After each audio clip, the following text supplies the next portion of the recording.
With this idea called in extremis leadership, because good science starts with a good definition. So we conceived of leadership in much the same way as other places, giving people purpose, motivation, and direction. But we added in where followers believe that leader behavior will influence their physical well-being or survival. So the definition changed the context for us. And it also gave us the opportunity to measure what we are studying, because beliefs are measurable. I'm a social psychologist by training. We measure beliefs and attitudes all the time. So it's pretty easy to see how the science on this could develop. But it also meant that we were going to have to move into that new zone, into that context where followers believe that leader behavior would influence their physical well-being or survival. So I'm going to review very quickly for you 3 studies that we did in order to build some knowledge, to create knowledge in a scientific way about how people lead in dangerous contexts. And once I'm finished, I'm going to show you the framework. And I think you'll be interested in it. I mean, it's interesting just because it's a little unique to study this particular topic, but it's also a framework that informs crisis leadership very, very well. There are 2 ways that you can study crisis leadership to apply in the types of organizations where you work. The first way is to study business cases. So you study business cases where someone was doing business, they were thrust into this unanticipated crisis, and then by leading and taking action, they got out of their problem somehow. To me, that's like trying to learn how to play golf by watching amateurs knock it into the rough and then chip it back onto the fairway. It's not necessarily instructive in terms of the very best crisis leaders. And so the way that I've tried to study it is by looking at experts, looking at people who are in crisis all the time. What's their leadership style? How do they apply leadership? How do they influence people who are desperate? Whether the desperation comes from a fear of physical threat, or not their lives are threatened, but their livelihoods. Somebody who's worried about a business going down, somebody who's in a big financial and maybe losing $500 million. Serious business consequences. And so that's why we'll walk through this quickly, and I'll give you the framework, and then I'm going to tell you how we sort of innovated on the margin and moved it into West Point slowly. So the first study, I'll use this as representative. I went to Iraq with 3 other people, and we literally just took what we could carry on our backs, dressed in desert camouflage, on the planes headed over there, water, socks, tape recorders, ammunition. That's it. No logistic trail at all, no food even. We would have to borrow that from the people that we found in Iraq and who we talked to. And we went over there in April of 2003, and in early April of 2003 you saw on CNN soldiers fighting their way through these blinding sandstorms to get to Baghdad. And that's what we landed in the middle of, to go to combat and to talk to soldiers about what their leadership was like. And our emphasis began on followers. You know, you look at the leadership literature, probably 80% of it is focused on the leader, because researchers love to be around leaders. You know, they're important people, they're fun to talk to. But if you want to learn about leadership, particularly leadership under threat, then the follower perspective becomes very, very important, because the pressures of these circumstances make where you are on the wiring diagram a lot less important, and it's all about follower trust. And so we talked in Iraq to about 54 U.S. soldiers and Marines. This is where the Marines were actually. This is a palace called Hilla, which is south of Baghdad, and of significance because it overlooks the ruins of ancient Babylon. That's why Saddam built that palace there. We also talked to 36 Iraqi prisoners about their experience with their leaders in the context of the brief operations that they underwent, and then their surrender in combat, and we did that under charter from the Army Personnel Chief to look into morale and leadership in the Iraqi Army. So it was a combined military effort and a place where we could collect data. But obviously this kind of research doesn't go through a university IRB process. It's all military, so we weren't going to publish it in an academic journal, but we were able to publish it in a book later. The second study we did was with our sport parachute team. I've worked with the team for 9 years. It's 36 cadets, 12 per year for 3 years.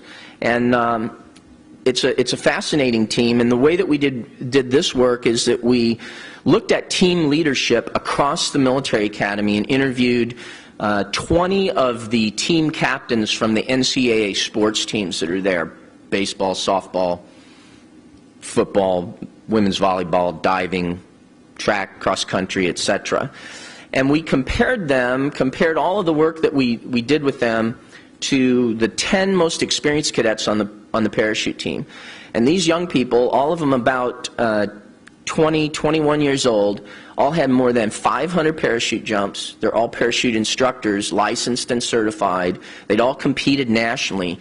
So for people their age, they were incredibly talented and experienced at this particular sport. And we compared those groups on how they led and so forth. And then the final study was more typical leader interview type study, where we brought 24 people to the academy and talked to them about how they lead in dangerous contexts. And there were 2 qualities or characteristics that got someone in the door as an in extremis leader that we wanted to talk about. The first was that they had to be currently and actively leading people in dangerous contexts. So we didn't talk to anybody who used to do it. It was all people that at that time were taking people to dangerous places. So I'm talking about climbing guides who take people up Everest and K2 and dangerous climbs. We interviewed a woman who takes HD video teams into the tiger preserves in India and videotapes tigers on the ground. Interviewed the SWAT team chiefs from the New York and San Francisco offices of the FBI. Interviewed large formation skydiving organizers that put 300 or 400 people together in free fall to make world records. And there were 2 things that these people had in common. The first is that they, as I said, that they routinely worked in dangerous contexts. And the second was that they were experienced enough at it that somebody got killed on their watch. That they had had an incident or an accident where they were overcome by the context and somebody didn't go home. And we thought that using that as a baseline for who we would let in the door would get us a very unique and interesting population of individuals to talk to. And it did. So we took that material, the tapes from Iraq and other kinds of evidence. We boiled down the tapes in a classic sociological content analysis using coders. And we developed a framework on how we found leadership was different in contexts where the stakes were so high that people were afraid. They were just flat afraid.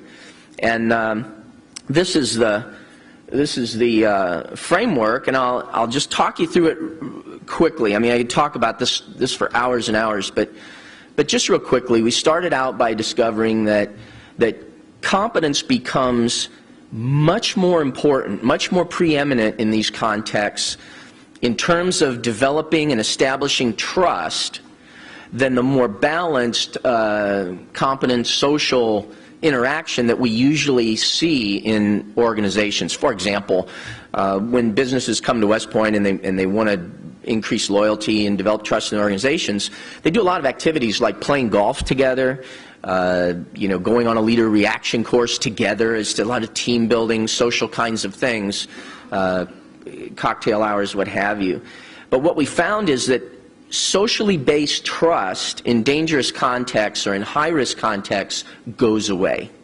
I mean, it just almost evaporates. And all people care about is, can this leader get me through this crisis? Are they good enough to get us through? And I talked to Marines who were working for a guy who they said in garrison they could not stand, and they were not looking forward to eventually rotating back to the States and working for him back at their unit in the States. But that in combat, he was so competent at doing his job and at taking care of them that they all got together and put him in for the Marine Corps Medal of Valor.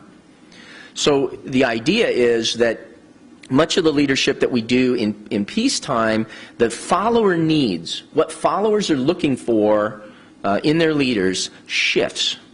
And that shift is towards competence in these contexts.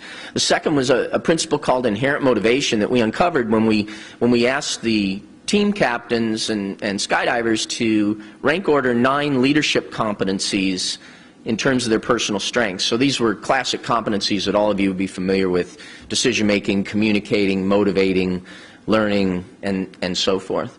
And among the ordinary teams that we talked to, the basketball players and rugby players and so forth, motivating was their #1 competency by a wide margin. Very consistently, they would say that as team captains, they need to motivate. They need to motivate their team. Among the parachutists, motivating was second from the bottom of a list of 9.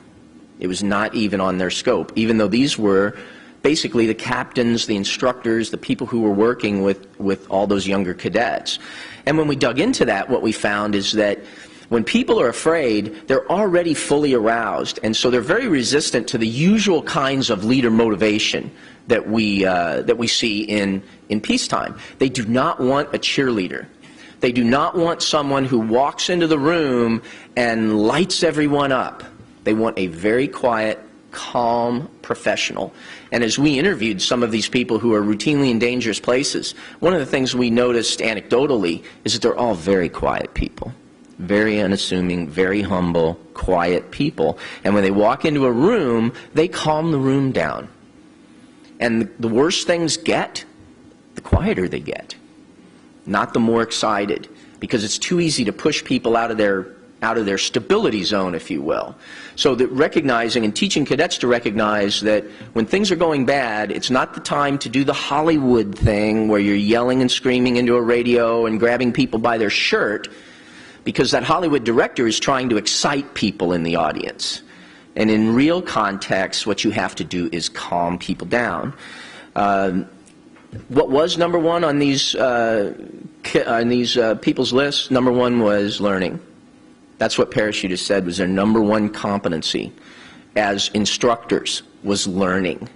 And when we drilled into that, what we were finding is an outward focus on the environment all the time, which allowed them to learn very, very rapidly, and also to spot things that might be out of place, things that might not be right. Because cadets, we use a helicopter for our operations, and they jump 5 or 6 days a week when the weather's good. And we do not always go up with them in the aircraft. Often that aircraft will go up and there are only cadets in there. And so they're checking their own parachute gear. They all pack their parachutes, their own parachutes. Even for their first jump, they pack their own parachutes. And so it's a vigilance task. And so that outward focus allows them to learn very rapidly. And someone recently said about crisis leadership, don't waste a good crisis. And we absolutely believe that based on this, because it allows an organization to focus intently on problems that are truly threatening them, and it gets everyone's attention focused, and it allows for breakthrough learning. The fourth outcome we found is this concept of shared risk, and it's ubiquitous in the military, the idea of leading from the front being important.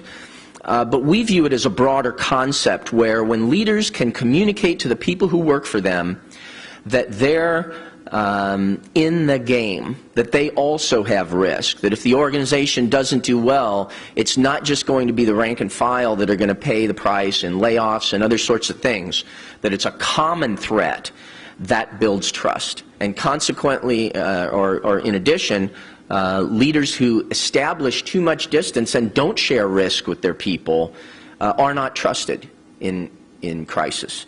And then lastly, a concept of common lifestyle. Dangerous places also have a tendency to be miserable places to be.